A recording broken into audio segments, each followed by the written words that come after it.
Okay hello. तो आज का हमारा टॉपिक है इलेक्ट्रिक डाइपोल, जिसके बारे में थोड़ा बहुत तो हमने पहले ही पढ़ा हुआ है जब हमने इलेक्ट्रिक फील्ड्स का कंसेप्ट पढ़ा था।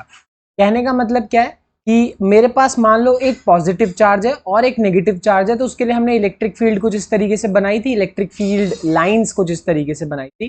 तो बस यही कंसेप्ट है इलेक्ट्रिक डाइपोल का कि वो है क्या। इसको हम ऐसे डिफाइन कर सकते हैं कि एक कपल ऑफ अपोजिट चार्जेस, मतलब एक पॉजिटिव चार्ज और एक नेगेटिव चार्ज, दोनों जो कि सेम मैग्नीट्यूड के होंगे। एग्जांपल के तौर पे ये अगर 5 कूलम्ब है तो ये भी 5 कूलम्ब होगा। फर्क बस इतना है कि ये एक पॉजिटिव चार्ज है और ये एक नेगेटिव चार्ज। अब दो ऐसे चार्जेस जिसका मैग्नीट्यूड सेम है, चार्ज अपोजिट है, उनको अगर हम कुछ डिस्टेंस से अगर सेपरेट कर देते हैं तो उसी चीज को हम क्या बोलते हैं, इलेक्ट्रिक डाइपोल बोलते हैं। कहने का मतलब क्या हुआ कि यहाँ पे -2 कूलम्ब, ठीक है, और +2 कूलम्ब, ये भी मेरे लिए क्या होने वाला है, एक डाइपोल होने वाला है, क्योंकि ये क्या है, दोनों के दोनों का मैग्नीट्यूड सेम है, उनको हमने कुछ डिस्टेंस से सेपरेट कर दिया, ठीक है। 3 कूलम्ब और -3 कूलम्ब, फिर से दो चार्जेस हैं, दोनों को कुछ डिस्टेंस से सेपरेट कर दिया है, ये भी मेरे लिए क्या हो गया, डाइपोल हो गया। तो सिंपल सी बात है, ये इसमें तो कोई बहुत बड़ी चीज है भी नहीं। तो डाइपोल का पॉइंट ओवरऑल है क्या कि दो चार्जेस सेम मैग्नीट्यूड के, उनको अगर हमने सेपरेट किया हुआ है थोड़े से डिस्टेंस के साथ, तो उसी को इलेक्ट्रिक डाइपोल कहा जाता है, ठीक है।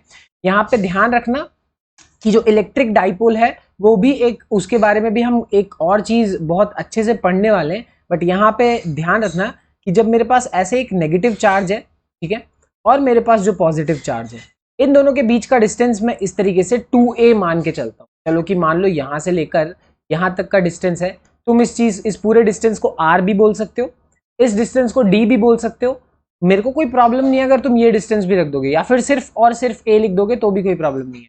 बट यहाँ एक रीजन है जिसके वजह से मैं यहाँ पे 2a लिख रहा हूँ, सिर्फ a या सिर्फ r या सिर्फ d नहीं लिख रहे, 2a लिख रहे हैं। क्या रीजन है उसके बारे में भी डिस्कशन, बट उससे पहले यहाँ ध्यान से समझना कि डाइपोल को अगर मेरे को एक तरीके से उसकी स्ट्रेंथ नापनी है, कहने का मतलब मुझे एक तरीके से देखना है कि जो दो पॉजिटिव और नेगेटिव चार्जेस हैं उनका मैग्नीट्यूड क्या है, उनके बीच का सेपरेशन क्या है, कोई भी डाइपोल जो है वो किस तरीके से मतलब कितना उसमें पावर है, ये सारी चीजें अगर मुझे मेजर करनी है तो उसके लिए मेरे पास एक कंसेप्ट आता है जिसको हम बोलते हैं इलेक्ट्रिक डाइपोल मोमेंट, ठीक है। तो इलेक्ट्रिक डाइपोल मोमेंट क्या कंसेप्ट है, बड़ा ही सिंपल सा कंसेप्ट है, ध्यान से सुनना, ठीक है। कि मान लो मेरे पास यहाँ पे दो चार्जेस हैं, ठीक है, एक तो हो गया नेगेटिव चार्ज और एक हो गया पॉजिटिव चार्ज। तो अगर मुझे इसकी स्ट्रेंथ बतानी है तो स्ट्रेंथ बताने के लिए एक टर्म हम यूज करते हैं और उसको हम बोलते हैं डाइपोल मोमेंट, ओके। और अगर तुम्हें डाइपोल मोमेंट निकालना है कि भाई डाइपोल मोमेंट कैसे निकालेंगे, बहुत ही सिंपल है, दोनों में से कोई सा भी एक चार्ज पकड़ो, कि भाई तुम नेगेटिव चार्ज पकड़ लो या पॉजिटिव चार्ज पकड़ लो, कोई सा भी एक चार्ज पकड़ लो, ठीक है। सिर्फ और सिर्फ उसका मैग्नीट्यूड, तुम्हें प्लस माइनस नहीं लेना, मैग्नीट्यूड लेना है, और मल्टीप्लाई कर दो दोनों के बीच के डिस्टेंस को, कि यहां से लेकर यहां तक का जो डिस्टेंस है, जैसे कि मैंने तुम्हें बोला था मैं 2a लेके चल रहा हूं डिस्टेंस को, तो उस डिस्टेंस को मैं 2a ले रहा हूं, ठीक है। तो जैसे ही मान लो मैं क्या कर रहा हूं कि चार्ज को मल्टीप्लाई कर रहे हैं दोनों के बीच के डिस्टेंस से, इस चीज से हमें एक टर्म मिलता है, उसी चीज को हम क्या बोलते हैं, डाइपोल मोमेंट, ठीक है। तो डाइपोल मोमेंट है क्या, एक तरीके से मेजर है पूरे सिस्टम की कितनी पोलैरिटी है, पोलैरिटी मतलब कितना नेगेटिव चार्ज कितना पॉजिटिव चार्ज, क्या क्या सेपरेशन है, इस चीज को मेजर करने के लिए, डाइपोल की एक तरीके से स्ट्रेंथ बताने के लिए एक चीज होती है जिसको हम क्या बोलते हैं, डाइपोल मोमेंट, जिसको निकालना बहुत सिंपल है, चार्ज को मल्टीप्लाई कर दो दोनों के बीच के डिस्टेंस से, मिल जाएगा डाइपोल मोमेंट, ठीक है। यहाँ एक बात बहुत इंपॉर्टेंट है जानने के लिए कि वो क्या है, डाइपोल मोमेंट भी एक क्या है, वेक्टर क्वांटिटी है। कैसी क्वांटिटी है, वेक्टर।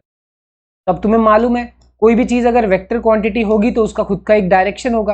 मैग्नीट्यूड तो तुमने निकाल दिया, बट डायरेक्शन कैसे निकालेंगे, तो जो डाइपोल है उसका जो डायरेक्शन होता है वो हमेशा नेगेटिव चार्ज से पॉजिटिव चार्ज की तरफ होता है। ध्यान रखना, हमेशा जो डाइपोल है उसका जो डायरेक्शन होगा वो हमेशा नेगेटिव चार्ज से पॉजिटिव चार्ज की तरफ, ये बात ध्यान रखना। जैसे एक बहुत ही सिंपल क्वेश्चन लेके चलते हैं, बोला यह है कि दो चार्ज है मेरे पास, एक चार्ज +5 माइक्रोकूलम, दूसरा चार्ज -5 माइक्रोकूलम, ठीक है। अब ये दोनों चार्ज हैं, दोनों को 1 मिलीमीटर डिस्टेंस से अपार्ट किया हुआ है, मतलब ये दोनों के बीच का, ऑफ कोर्स ये डाइपोल है। डाइपोल में से तुम देख सकते हो दोनों के चार्ज बराबर हैं, बट दोनों का जो क्या है साइन है, एक पॉजिटिव है एक नेगेटिव, और दोनों के बीच का डिस्टेंस भी तुम्हें दिया हुआ। तो तुम्हें अगर डाइपोल मोमेंट निकालना है तो तुम्हें क्या चाहिए, दोनों में से किसी एक चार्ज का मैग्नीट्यूड चाहिए और दोनों के बीच का जो डिस्टेंस है, जो कि वो क्या दिया हुआ है तुम्हें, 1 मिलीमीटर, वो चाहिए, ठीक है। बस उसको यूज कर लो और दोनों को क्या कर दो, मल्टीप्लाई कर दो। यानी dipole moment is equals to किसी भी एक चार्ज को मल्टीप्लाई किया दोनों के बीच के डिस्टेंस से। तो चार्ज मल्टीप्लाइड बाय दोनों के बीच का डिस्टेंस, मिलीमीटर को मीटर में कन्वर्ट कर दिया, माइक्रो कूलम को कूलम में कन्वर्ट कर दिया। ठीक है, तो बस मेरे पास आंसर क्या आ गया कि ये है डाइपोल मोमेंट। तो ये तो बहुत स्ट्रेट फॉरवर्ड सवाल था, बट इस सवाल से मेरे कहने का पॉइंट ये था कि यहाँ ये जो डिस्टेंस होता है, ये जो डिस्टेंस है वो कहीं ना कहीं 2a के बराबर है। 2a का मतलब है दोनों चार्जेस के बीच का सेपरेशन। अगला जो हमारा कंसेप्ट है वो बहुत ही ज्यादा मजेदार है, और मतलब वो कह सकते हो कि डाइपोल में सबसे one of the most important चीजों में लाई करता है। वो क्या है, अगर मान लो, इमेजिन कर लो ये तुम्हारे पास एक डाइपोल है, यहां से लेकर यहां तक इस तक, ये हो गया नेगेटिव चार्ज, ये हो गया पॉजिटिव। अब अगर मान लो मैं ये वाली एक लाइन यहां से यहां ऐसे जोड़, से यहाँ, तो ये जो लाइन होती है ये नॉर्मल लाइन नहीं है, इस लाइन को हम बोलते हैं एक्सियल लाइन। ठीक, इसको बोलते हैं एक्सियल लाइन। और सिमिलरली मैं दूसरी लाइन जोड़ दूं जो कि यहाँ से परपेंडिकुलर हो, जो सेंटर से जाती हो, तो हम बोलते हैं इक्वेटोरियल लाइन। ठीक है, तो इन दो लाइंस के ऊपर हम क्या निकालने वाले हैं, इस डाइपोल का इलेक्ट्रिक फील्ड निकालेंगे कि इलेक्ट्रिक फील्ड कैसे आ सकता है, यही चीज देखेंगे। तो सबसे पहले एक्सियल लाइन में मैं एक पॉइंट कंसीडर कर लेता हूं, तुम्हारी मर्जी है, तुम जो पॉइंट कंसीडर करना चाहो, ऐसी कोई प्रॉब्लम वाली बात नहीं है। तुम चाहो यहां एक पॉइंट ले लो, चाहे लेफ्ट में एक पॉइंट ले लो, रैंडमली कोई सा भी पॉइंट लो। पॉइंट ये होना चाहिए कि भाई मैं जो सेंटर है, ये जो डाइपोल है उसके सेंटर से यहां से लेकर यहां तक का कुछ एक डिस्टेंस होगा जो कि है r, कुछ भी मान लो, r मान लो, a b c d जो तुम्हें मान। ठीक है, अब यहां से ध्यान रखना कि जो मैंने तुम्हें एक बात बताई थी ना कि इस पूरे डाइपोल का जो डिस्टेंस है वो यहां से यहां तक लेके कितना होने वाला है, 2a होने वाला है। यही हमारे सबसे ज्यादा काम में आना, यही चीज सबसे इंपॉर्टेंट होगी, और इसी चीज को मैं अब तुम्हें बताऊंगा कि ये 2a क्यों हुआ। ठीक है, तो जरा डायग्राम एक प्रॉपर तरीके से देखो, मैं तुम्हें समझा देता। ये रहा हमारे पास डायग्राम, फिर से समझा देता हूं। नेगेटिव चार्ज, ये रहा मेरे पास पॉजिटिव चार्ज, दोनों के बीच का डिस्टेंस 2a। ठीक है, और डाइपोल मोमेंट की डायरेक्शन हमेशा कहां से कहां होती है, नेगेटिव चार्ज से पॉजिटिव चार्ज, हमेशा। ठीक, अब यहां पे मैंने सेंटर से r डिस्टेंस पे एक रैंडम पॉइंट p पकड़ लिया, एक रैंडम पॉइंट p। ठीक, तो ऑफ कोर्स होने क्या वाला है कि जो नेगेटिव चार्ज है वो यहां पे रखे पॉजिटिव टेस्ट चार्ज, याद होगा कुछ नहीं है, अगर मान लो मेरे पास वहां कुछ भी नहीं है तो मैं वहां एक पॉजिटिव टेस्ट चार्ज मान के, तो होगा क्या कि जो नेगेटिव है वो यहां रखे पॉजिटिव टेस्ट चार्ज को क्या करेगा, अट्रैक्ट करेगा, इसीलिए मेरी ये वाली डायरेक्शन होगी नेगेटिव वाले चार्ज की वजह से। ठीक है, और सिमिलरली अगर मैं बात करूं पॉजिटिव वाला, ऑफ कोर्स पॉजिटिव को क्या करने वाला है, रिपेल करने वाला, तो यहां पे क्या हो जाएगा मेरे पास, उसकी डायरेक्शन अपोजिट। तो साफ साफ हम देख सकते हैं कि इलेक्ट्रिक फील्ड नेगेटिव वाले की वजह से और पॉजिटिव वाले की वजह से अलग अलग डायरेक्शन। ठीक है, यहाँ पे ध्यान रखें, ये बहुत ही इंपॉर्टेंट चीज है। इस मतलब डायग्राम को समझना भी कोई बहुत बड़ी चीज नहीं है। यहाँ पे हमारा इसका रोल प्ले अब बहुत अच्छा आएगा 2a का। देखो, सबसे पहले अगर मैं लिखूं कि electric field due to the negative charge at point p, कि मुझे क्या निकालना है, इस नेगेटिव चार्ज के वजह से इलेक्ट्रिक फील्ड निकालना है इस पर्टिकुलर पॉइंट p पे। तो मैं कैसे निकालूंगा, सबसे पहले तुम्हें फॉर्मूला तो मालूम ही है, इलेक्ट्रिक फील्ड का फॉर्मूला क्या होता है, k/r², ये फॉर्मूला होता है। ठीक है, k का मतलब 1/4πε0, q का मतलब इस चार्ज की वैल्यू कितनी है, q है। ठीक है, और दोनों के बीच का डिस्टेंस, यानी अगर मैं ध्यान से डिस्टेंस की बात करूं, यहां से लेकर यहां तक टोटल डिस्टेंस। अब यही देखो, अगर मैं यहां पे इस पूरे डिस्टेंस की बात करूं तो इसको समझना बहुत आसान इसलिए है क्योंकि यहां से लेकर यहां तक का डिस्टेंस ऑफ कोर्स 2a का आधा a हो जाएगा, और यहां से लेकर यहां तक का डिस्टेंस तो ऑफ कोर्स पहले से डिफाइंड है a। तो r प्लस a जो टोटल डिस्टेंस हो गया वो क्या हो गया, r प्लस a, इसीलिए कर रहे हैं हम r प्लस a का होल स्क्वायर। खुद सोचो, अगर मैं यहाँ पे 2a की जगह सिर्फ a लिखता तो मुझे क्या करना पड़ता, r प्लस a/2 का होल स्क्वायर करना पड़ता। इसमें कोई खराबी नहीं है, बट कॉम्प्लिकेसी बढ़ती, क्यों बढ़ानी अपनी कॉम्प्लिकेसी, इसको हमेशा 2a लेके चलो तो बेटर रहेगा। ठीक है, अब ये चीज होने के बाद आगे ध्यान से देखो कि 1/4πε0 हुआ q/r प्लस a²। अब यहां तुम लोग सोचोगे कि यार हम हमेशा जब भी इलेक्ट्रिक फील्ड सॉल्व करते हैं तो हम नेगेटिव पॉजिटिव तो डालते नहीं थे, तो यहाँ पे अगर ये नेगेटिव चार्ज है तो मैं नेगेटिव चार्ज क्यों डाल रहा हूं। इसका रीजन है ये पी कैप। पी कैप का क्या मतलब है, ध्यान से सुनो, कि मेरे पास जो डाइपोल है उस डाइपोल मोमेंट की डायरेक्शन है ये है मेरे डाइपोल मोमेंट की डायरेक्शन। तो ऑफ कोर्स अगर तुम एक पी कैप यानी एक यूनिट वेक्टर लोगे तो उसकी भी डायरेक्शन तो यही होने वाली है ना। तो तुम कर क्या रहे हो, electric field of the negative charge, electric field negative charge के वजह से जो लग रहा है उसको तुम डिफाइन कर रहे हो डाइपोल मोमेंट के यूनिट वेक्टर को यूज कर, आया ना। अब उसकी डायरेक्शन क्या है, राइट हैंड डायरेक्शन, उसकी है राइट में डायरेक्शन, ठीक। पर तुम्हारी इलेक्ट्रिक फील्ड कहां पे है, लेफ्ट में है, तुम्हारी कहां पे है, लेफ्ट में है। अब लेफ्ट में है तो तुम उसको डायरेक्टली पी कैप तो लिखोगे नहीं, तुम्हें क्या लिखना पड़ेगा, माइनस पी कैप, क्योंकि तुम राइट में नहीं, तुम लेफ्ट वाले डायरेक्शन की बात कर रहे हो।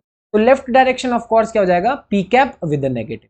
तो इसी वजह से तुम नोटिस करोगे कि यहां पे हो क्या रहा है कि इलेक्ट्रिक फील्ड को हम डिफाइन करने के लिए के क्यू बाय आर स्क्वायर, ये वाला फॉर्मूला तो यूज कर ही रहे हैं, साथ में हम उसको एक यूनिट वेक्टर से मल्टीप्लाई कर दे रहे हैं ताकि मैं डायरेक्शन भी बता दूं। क्यों, इलेक्ट्रिक फील्ड एक वेक्टर क्वांटिटी है, तो वेक्टर क्वांटिटी है तो डायरेक्शन बताना जरूरी है ही। ऑफ यहां से होगा क्या, where P cap is a unit vector along the dipole axis from minus Q to plus.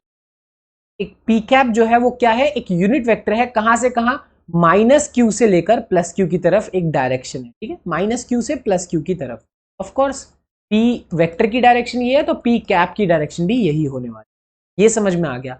अब एग्जैक्टली सिमिलर तरीके से इलेक्ट्रिक फील्ड अगर मैं पॉजिटिव वाले के लिए लिखूं तो पॉजिटिव वाले के लिए भी वही हो जाएगा, 1 बाय एप्सिलॉन मतलब के क्यू बाय आर स्क्वायर। अब इस बार आर माइनस ए क्यू लिख रहे हैं, यहां से लेकर यहां तक का डिस्टेंस, ये टोटल डिस्टेंस अगर मुझे निकालना है तो तुम खुद सोचो कि अगर मैं यहां से लेकर यहां तक का डिस्टेंस देखूं तो ये है मेरे लिए आर, ये है आर, और इसमें से अगर मैं ये वाला हिस्सा हटा दूं तो ये है ए, तो आर माइनस ए वाला हिस्सा हटा दूंगा तो ये मेरे पास आर माइनस ए बन गया।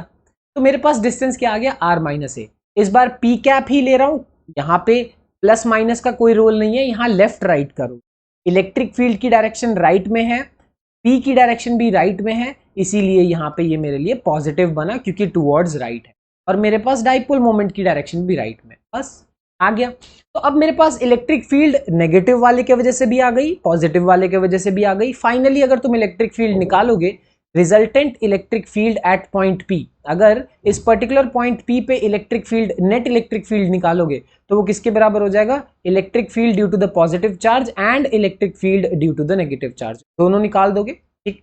और यहाँ पे दोनों को ऐड कर दो, दोनों को ऐड करने के बाद होगा क्या कि के, यहाँ पे देखो, यहाँ पे बहुत बड़ी चीज है नहीं इन दोनों में, ये दोनों का ही अगर तुम मैग्नीट्यूड देखो तो सेम ही आ रहा है, कहने का मतलब 1/4 पाई एप्सिलॉन नॉट, ओके।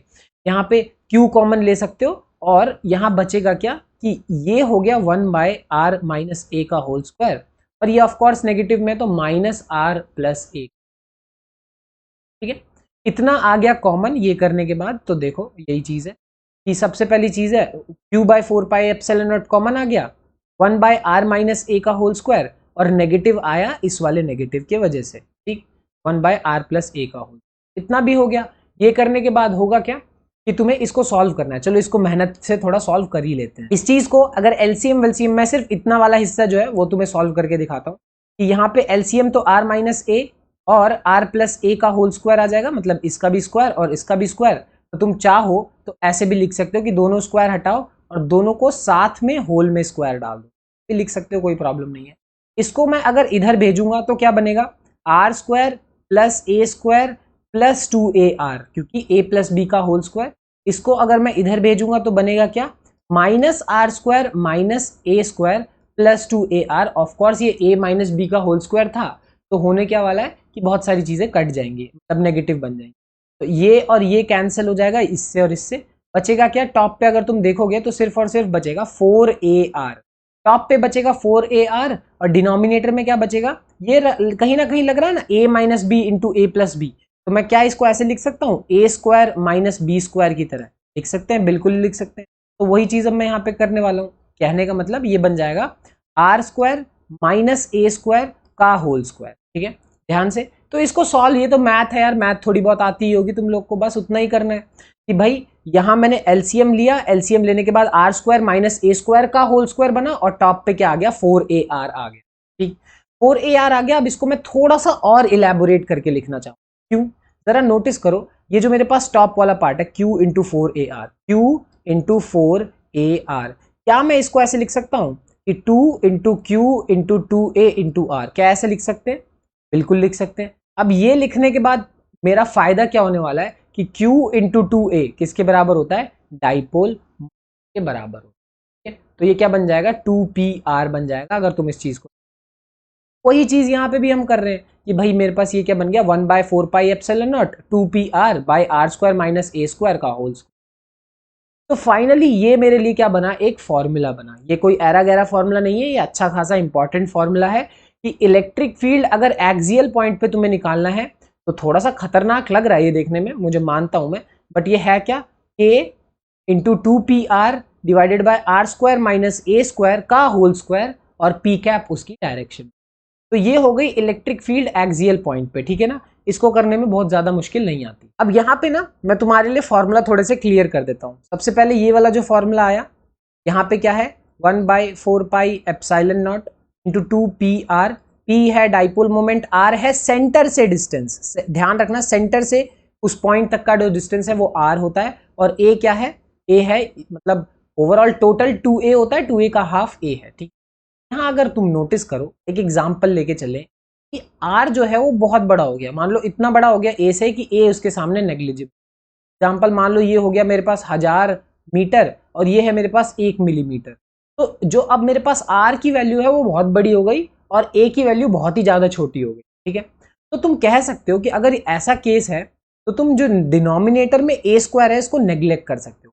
ऐसा सिर्फ और सिर्फ तभी पॉसिबल है जब R की वैल्यू बहुत ज़्यादा बड़ी हो A से, तो A को नेग्लेक्ट कर सकते हो। नेग्लेक्ट करने का मतलब अब यहाँ पे फॉर्मूला आएगा कुछ इस तरीके कि नेग्लेक्ट करने के बाद जरा तुम नोटिस करो 1/4 पाई एप्सिलॉन नॉट तो है ही है, ठीक है।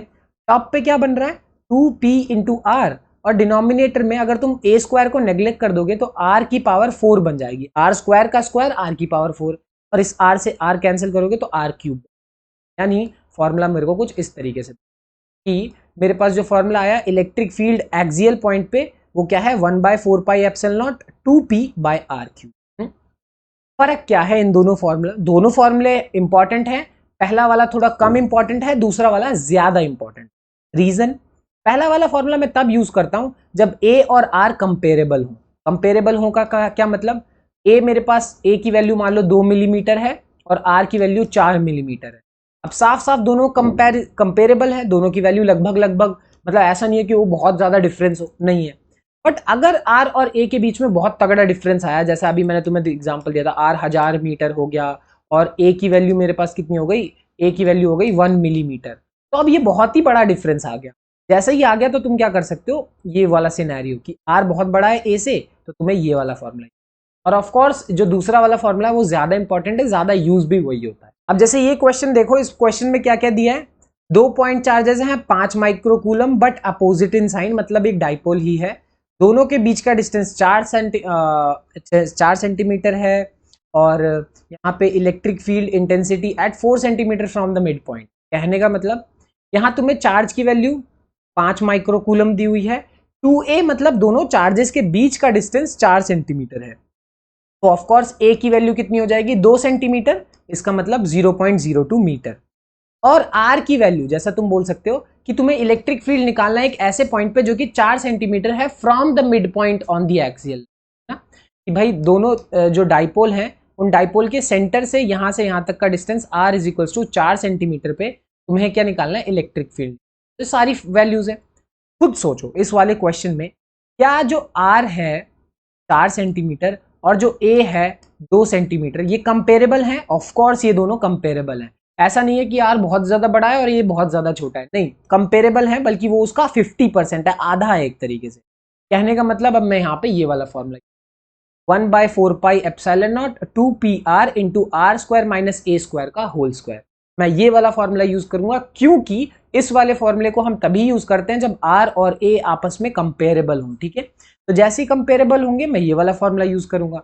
इसके बाद कुछ नहीं है, मेरा काम यहीं तक था, इसके बाद कैलकुलेशन। क्यों? क्योंकि P क्या होता है, Q into 2A, dipole moment Q into 2A होता है, और यहाँ पे सारी वैल्यूज तुम्हें पता है। क्या मतलब, 1/4 पाई एप्सिलॉन नॉट का मतलब कितना होता है, 9 इंटू 10 टू द पावर 9, बहुत बार बता चुका हूँ।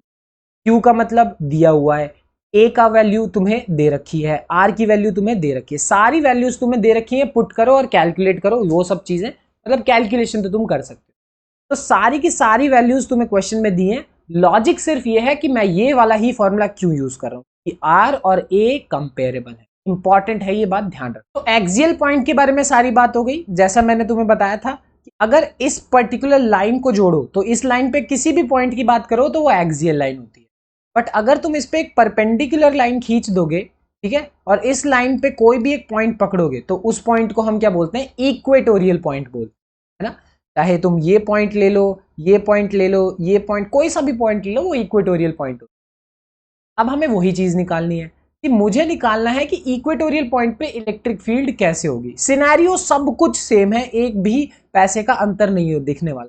मतलब मेरे पास ये रहा एक नेगेटिव चार्ज, ये रहा एक पॉजिटिव चार्ज, ठीक है। दोनों के बीच का सेपरेशन ऑफ कोर्स अभी भी 2a होने वाला है। यहाँ पे a, यहाँ पे a, क्यों? क्योंकि जो मैं परपेंडिकुलर लाइन खींचने वाला हूं वो उस पूरे 2a को दो इक्वल a और a में डिवाइड करने। बहुत अच्छी बात। अब यहाँ पे ये करने के बाद हमें क्या करना है कि मैं इस पॉइंट की बात करूं। अगर मैं इस पॉइंट की बात करूंगा तो ये क्या पॉइंट है, ये सेंटर वाले पॉइंट से, यानी ये पूरे डाइपोल के सेंटर से r डिस्टेंस पे, ये r डिस्टेंस पे ये पॉइंट P है जहां पे मुझे इलेक्ट्रिक फील्ड निकाल।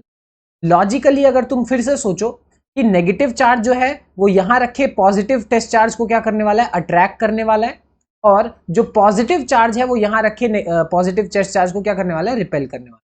इसीलिए तुम देखोगे कि इलेक्ट्रिक फील्ड नेगेटिव चार्ज की इसी डायरेक्शन में है, ठीक है, और इलेक्ट्रिक फील्ड पॉजिटिव चार्ज की किस में है। तो दोनों की वैल्यूज तुम्हें मिल गई, आराम से मिल गई। वही चीज अब हमें करनी है कि भाई मेरे पास ये रहा आर, ये रहा ए, ठीक है, और ये आर और ए दोनों का हमें क्या करना है, यहाँ पे एक तरीके से हाइपोटेनियस आराम से निकाल सकते हैं। कहने का मतलब कि तुम्हें पता है हाइपोटेनियस क्या होने वाला है, अंडर रूट, ठीक है, under root R square plus A square, क्योंकि ये हो गया परपेंडिकुलर, ये हो गया बेस, और वो निकालना कोई बहुत बड़ी। सिमिलरली यहां से लेकर यहां तक का डिस्टेंस भी कितना होगा, under root R square plus. अब ये पता करने के बाद नेक्स्ट चीज बहुत इंपॉर्टेंट, ठीक है, वो क्या है, ध्यान से सुनो।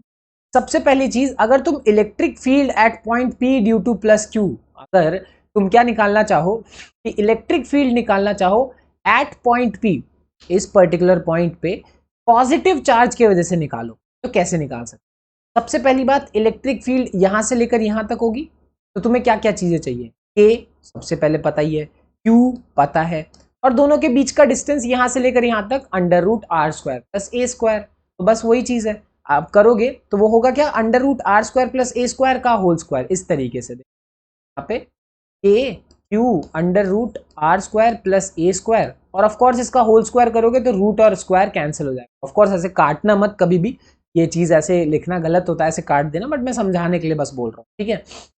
हुआ, तो करने के बाद हुआ क्या कि 1/4 pi epsilon naught Q by R square plus A square, ठीक है।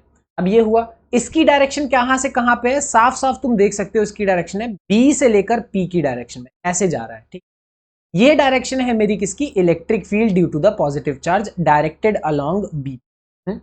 सिमिलरली अगर तुम वो लिखोगे electric field due to Q charge, same कहानी 1/4 pi epsilon naught Q by R square plus A square, but इसकी डायरेक्शन कहां है, पी से ए की तरफ, इस तरीके से इसकी।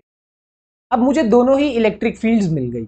जैसे ही दोनों इलेक्ट्रिक फील्ड मिल गई, इसको सॉल्व करने के लिए अब मुझे थोड़ी सी मेहनत मशक्कत करनी पड़ेगी, और वो कैसी मेहनत मशक्कत, ध्यान से देखो। अच्छा देखो, तो इसी चीज को इलेबोरेट करना थोड़ा सा बहुत जरूरी है यहाँ पे, क्यों, क्योंकि यहाँ पे ऑफ कोर्स ये जो मेरे पास है वो electric field due to plus Q है, और ये है मेरे पास electric field due to minus Q, और ये वाला एंगल थीटा है, और ये वाला एंगल भी थीटा है। कहां से आ रहा है ये दोनों एंगल थीटा, क्योंकि अगर मेरे पास ये एंगल थीटा होने वाला है तो ये भी क्या होने वाला है, थीटा। ऑल्टरनेट इंटीरियर एंगल वाली कहानी मालूम होनी चाहिए, तो इसलिए वो भी थीटा हो।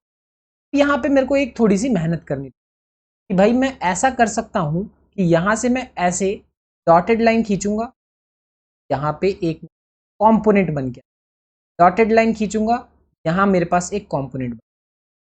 सिमिलरली यहां ऐसे डॉटेड लाइन खींचूंगा, एक कॉम्पोनेंट आएगा, डॉटेड लाइन खींचूंगा। अब यहां इस वाली लाइन पे जो दोनों कंपोनेंट होने वाले हैं वो कौन से कंपोनेंट होंगे, कॉस कंपोनेंट। कहने का मतलब एक होगा मेरे पास E plus Q cos theta, और दूसरा होगा E minus Q cos theta. यानी दोनों के दोनों कॉस कंपोनेंट्स होंगे जिनकी डायरेक्शन ऑफ कोर्स क्या होने वाली है, सेम होने वाली है, सेम सेम डायरेक्शन में। बट अगर मैं साइन कंपोनेंट की बात E plus Q sine theta, अगर मैं साइन कंपोनेंट की बात करूं ई माइनस क्यू, दोनों की डायरेक्शन ऑफ कोर्स क्या होगी, अपोजिट, यहां से लेकर यहां। तो जो मेरे पास साइन कंपोनेंट्स हैं वो क्या कर रहे हैं, एक दूसरे को अपोजिट डायरेक्शन में है, तो वो टोटली एक दूसरे को क्या कर देंगे, cancel out. Sign component total पूरी तरीके से डिस्ट्रॉय हो गया, खत्म हो गया, कैंसल आउट कर दिया एक दूसरे को। बचते क्या है, सिर्फ और सिर्फ कॉस कंपोनेंट। तो तुम देखोगे कि दोनों इलेक्ट्रिक कॉस कंपोनेंट सेम ही डायरेक्शन।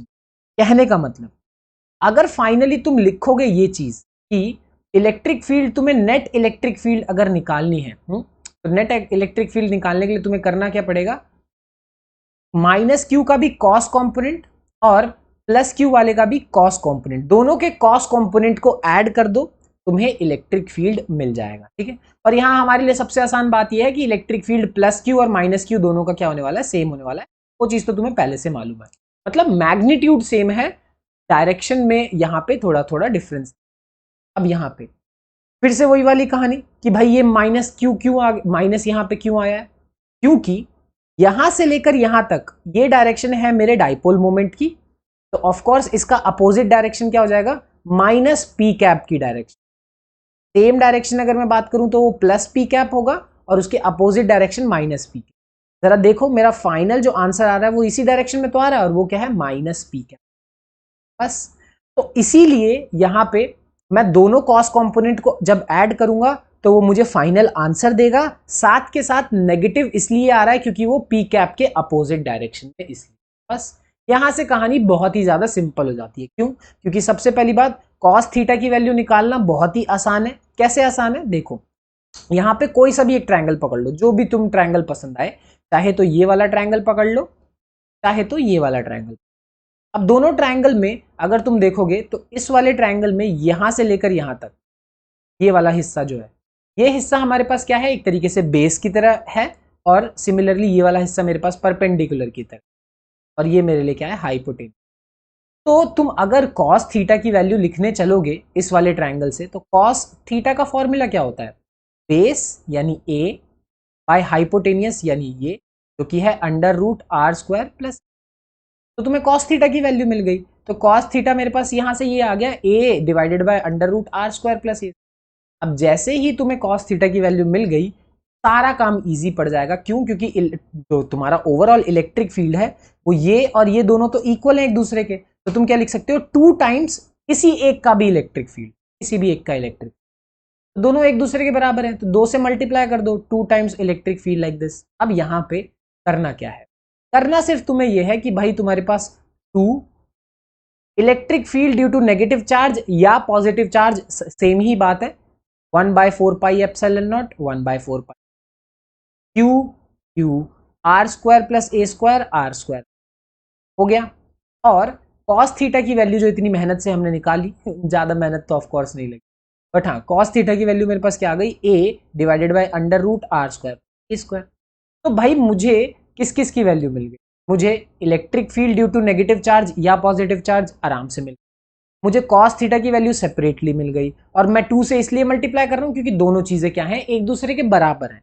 करने के बाद सारी कहानी बहुत ईजी। इसके बाद की कहानी के बारे में बहुत कुछ तुम्हें पहले से मालूम है कि Q इंटू 2 इंटू ए, मतलब Q इंटू 2a किसके बराबर होता है, डाइपोल मोमेंट के बराबर। ठीक है, यहां तो ऊपर तो तुम्हारे पास साफ साफ P बन गया, बहुत अच्छी बात है। डिनोमिनेटर में अगर तुम देखो तो वो एक तरीके से ऐसा है, R square plus A square, एक की पावर है 1 और एक की पावर है 1/2, तो of course same base power क्या हो जाती है, ऐड हो जाती हैं, तो 1 + 1/2 वो क्या दे देगा तुम्हें, 3/2 दे देगा।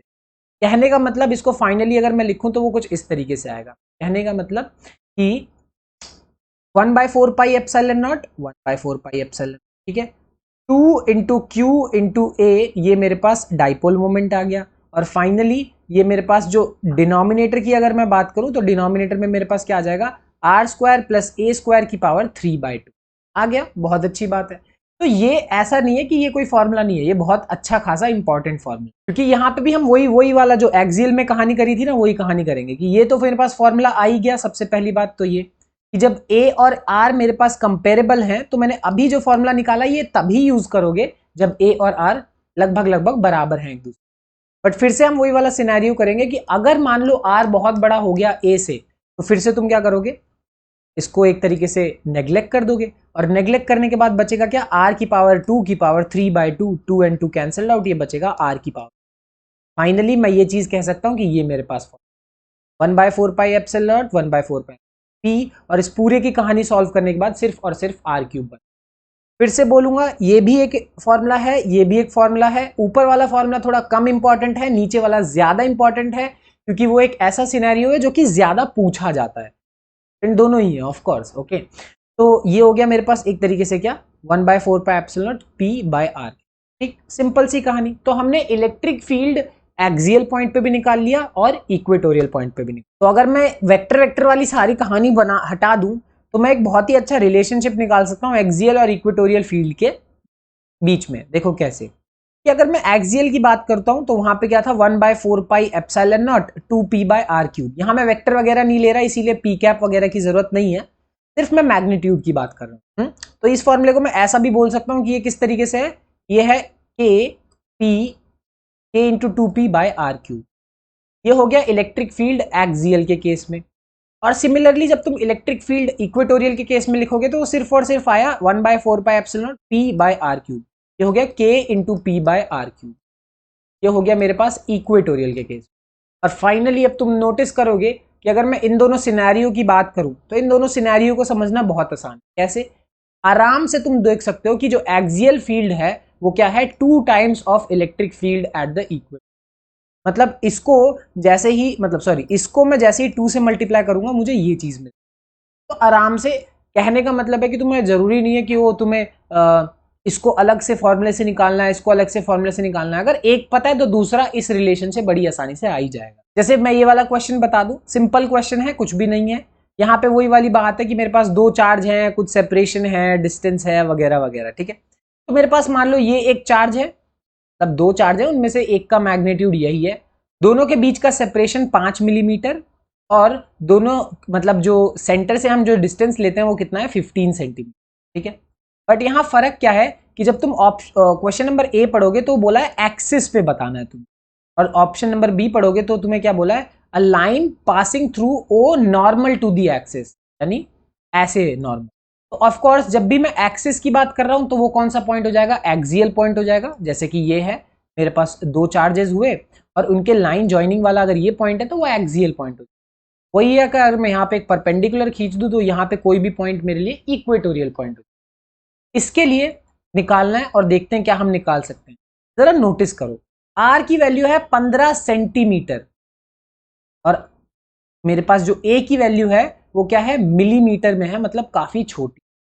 साफ साफ देख सकते हो कि आर और ए के बीच में अच्छा खासा बड़ा डिफरेंस, और तुम्हें लग रहा हो ना कि भाई ये कोई तो ज्यादा बड़ा डिफरेंस नहीं है।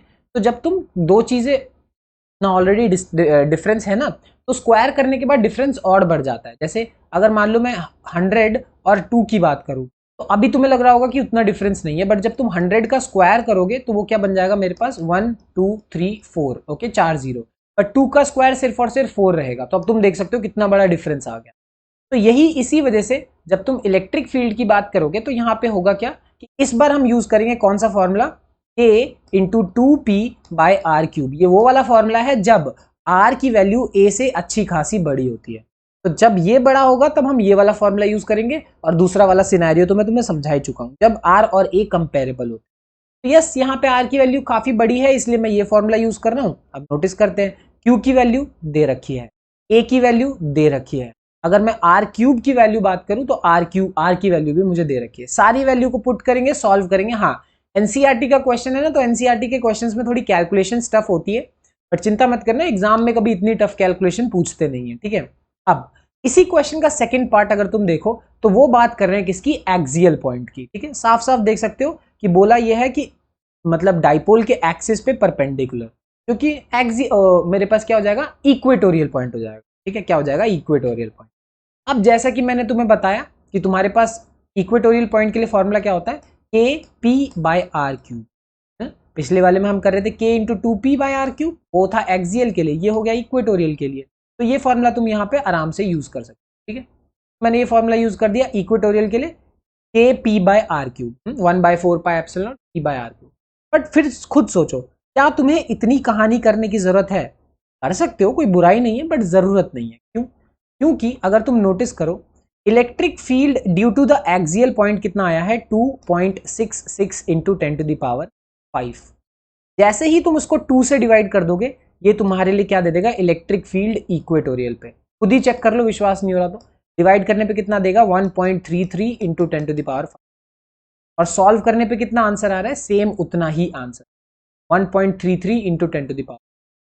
तो भाई पिछले केस में और इस केस में तुम्हें बार बार फॉर्मूला लगाने की जरूरत नहीं है। अगर एक पता है तो दूसरे वाले के लिए रिलेशनशिप यूज करो। कौन सा रिलेशनशिप? कि जो मेरे पास एक्सियल पॉइंट होता है वो इक्वेटोरियल का क्या होता है, डबल होता है। इस रिलेशनशिप को यूज करना चाहिए तुम्हें अगर ऐसा सिनेरियो आता है। डाइपोल के बारे में हमारे पास जो आखिरी चीज है उसको हम बोलेंगे टॉर्क ऑन अ डाइपोल। अब देखो यहाँ सिनेरियो और सिचुएशन तुम्हें मैं अच्छे से समझा देता हूँ, यहाँ हो क्या रहा है, ठीक है। कि मेरे पास ऐसे एक डाइपोल रखा हुआ है, थोड़ा एंगल होके, यहाँ पे नेगेटिव चार्ज है, यहाँ पे पॉजिटिव चार्ज है, और मैं कर क्या रहा हूँ, एक एक्सटर्नल इलेक्ट्रिक फील्ड यहाँ पे लगा रखी है, ठीक है। ध्यान रखना, ऑफ कोर्स साफ साफ तुम देख सकते हो कि जब यहाँ पे सारी लाइंस पैरेलल हैं तो वो क्या होने वाला है, एक यूनिफॉर्म इलेक्ट्रिक फील्ड होगा, ठीक है। तो एक यूनिफॉर्म इलेक्ट्रिक फील्ड में हमने डाइपोल को रखा हुआ, ठीक। अब इस डाइपोल को हम रखेंगे तो ऑफ कोर्स जो पॉजिटिव चार्ज है वो भी एक्सपीरियंस करेगा क्या, फोर्स, और जो नेगेटिव चार्ज है वो भी क्या करेगा, फोर्स को एक्सपीरियंस करेगा। तो सिंपल सी बात है, तुम्हें साफ साफ मालूम है कि जो फोर्स होता है उसका फॉर्मूला क्या होता है, चार्ज इंटू ई, ठीक है, चार्ज इंटू इलेक्ट्रिक फील्ड। अब तुम Q को देखो, अगर माइनस Q को देखो या प्लस Q को देखो, दोनों के ऊपर ही कितना फोर्स लगेगा, QE और QEE लगेगा।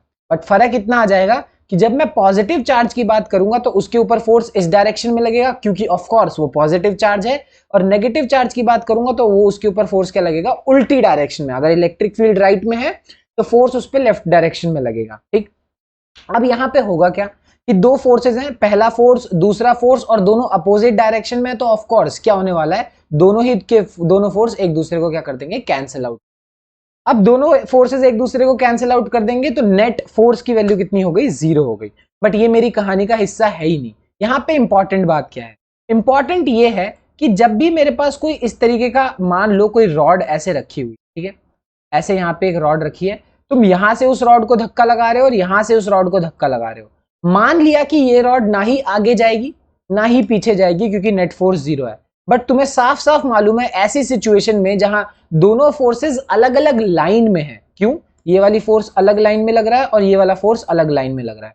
तो जब दोनों फोर्सेस अलग अलग लाइन में लग रहे हैं तो होगा क्या, इसके वजह से एक रोटेशनल इफेक्ट पैदा हो जाएगा फोर्स के ऊपर, बिल्कुल इस तरीके से कि ये मेरे पास डाइपोल है और इसको ऐसा एक रोटेशनल इफेक्ट उस पर पैदा हो जाएगा।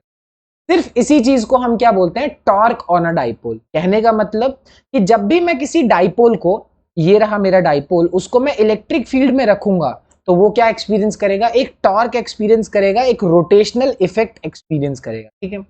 तो सिंपल सी बात है, अगर तुम्हें टॉर्क निकालना है, टॉर्क का फॉर्मूला मालूम है तो अच्छी बात है, नहीं मालूम तो बता देता हूं। टॉर्क का फॉर्मूला होता है फोर्स इनटू परपेंडिकुलर डिस्टेंस, ठीक है। ध्यान रखना, दोनों में से कोई सा भी फोर्स उठाओ क्योंकि ये वाला फोर्स भी कितना है, QE है, और ये वाला फोर्स भी कितना है, QE है, ठीक है। तो दोनों ही फोर्स QE है यहाँ पे, बट दोनों के बीच का जो डिस्टेंस है वो 2a नहीं है। ध्यान रखना, ये 2a इन दोनों के बीच का परपेंडिकुलर डिस्टेंस नहीं है। परपेंडिकुलर डिस्टेंस क्या है, 2a sin थीटा। ये वाला जो डिस्टेंस है इसको हम क्या बोलते हैं, परपेंडिकुलर डिस्टेंस। और इसी चीज को अगर नहीं समझ में आता ना तो इसको थोड़ा सा एक्सटेंड करके देखो।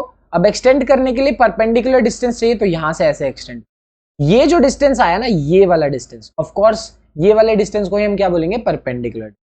तो अगर साफ साफ बोलूं कि ये वैल्यू मेरे पास क्या है, 2a है, ये एंगल थीटा है, तो ऑफ कोर्स साथ वाला कंपोनेंट क्या हो जाएगा, 2a cos थीटा। साथ वाला कंपोनेंट cos होता है और अपोजिट वाला कंपोनेंट क्या होता है, sin थीटा। तो बस यहाँ पे फोर्स लिखेंगे, तो कोई सा भी फोर्स तुम देखोगे दोनों फोर्स QE है, बस डायरेक्शन डिफरेंट है, और परपेंडिकुलर डिस्टेंस कितना है, 2a sin थीटा, ठीक है। और Q इंटू 2a किसके बराबर होता है, डाइपोल मोमेंट के बराबर, ठीक है। तो हमने Q इंटू 2a को रिप्लेस कर दिया किससे, P से। यहां से मेरे पास सिनेरियो आ गया कि मेरे पास टॉर्क का एक फॉर्मूला आ गया, क्या आया, PE sin थीटा। अब तुम्हें वेक्टर्स में याद है या नहीं याद, कोई बात नहीं, मैं बता देता हूं।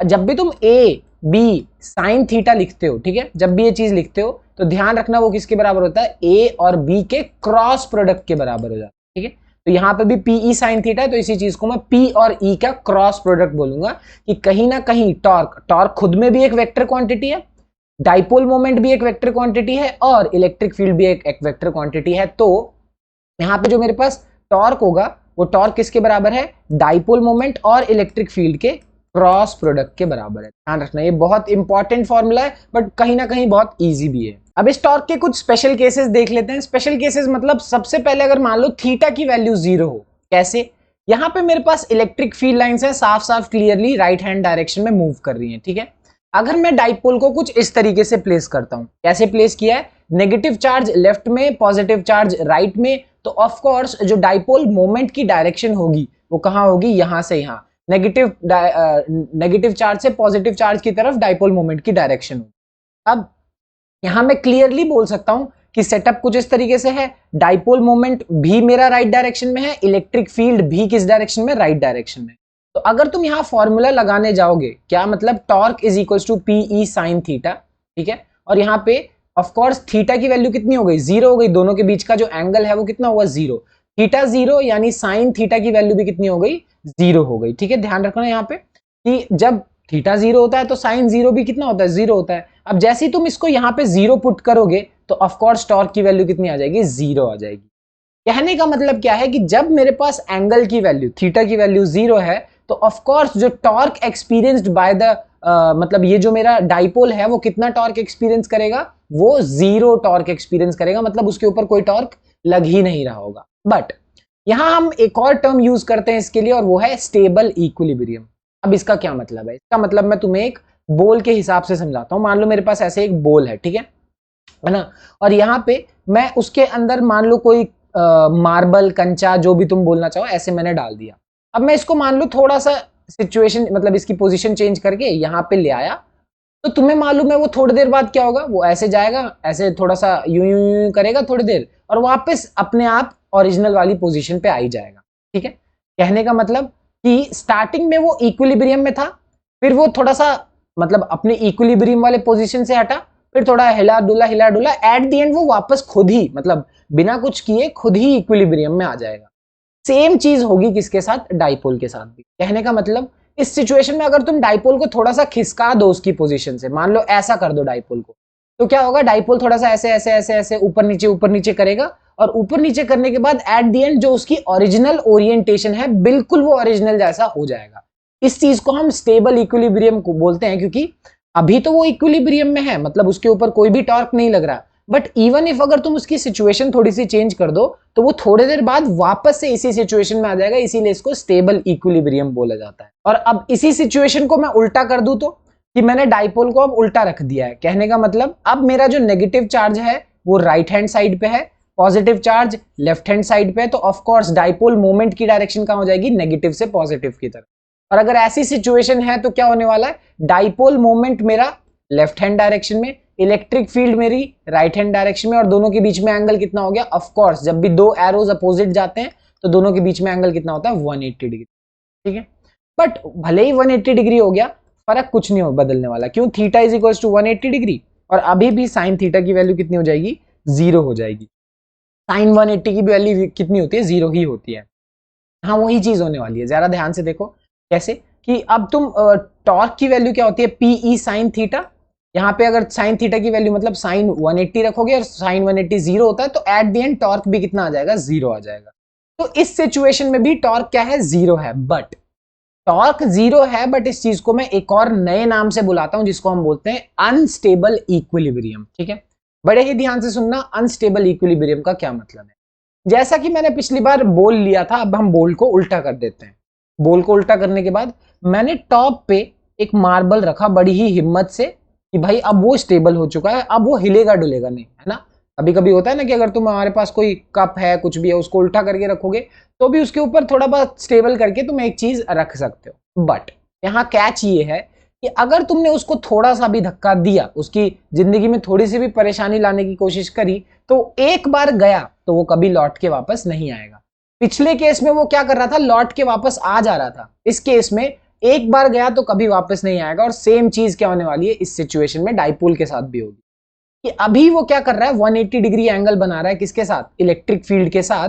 तो अगर तुमने एक बार उसको थोड़ा सा पुश करके उसकी ओरिएंटेशन अगर बदल दी तो क्या होगा, वो चला जाएगा और जाने के बाद वो क्या करेगा, वो कभी भी वापस नहीं आएगा, वो एक तरीके से जो 0 डिग्री वाला एंगल है वो पकड़ ले। ठीक है, इसीलिए इसको क्या बोला जाता है, अनस्टेबल इक्विलिब्रियम, क्योंकि इक्विलिब्रियम तो है बट अगर थोड़ा सा भी धक्का वक्का मिला तो वो अपना इक्विलिब्रियम खो देगा। और आखिरी केस सबसे आसान केस है, क्यों कि अगर तुम डाइपोल को ऐसे रखो या नेगेटिव चार्ज ऊपर पॉजिटिव चार्ज नीचे कैसे भी रखो, इन दोनों सिचुएशन में होगा क्या कि एट द एंड जो तुम्हारा डाइपोल मोमेंट है उसकी डायरेक्शन कहाँ है, नीचे से ऊपर की तरफ, है ना, मतलब।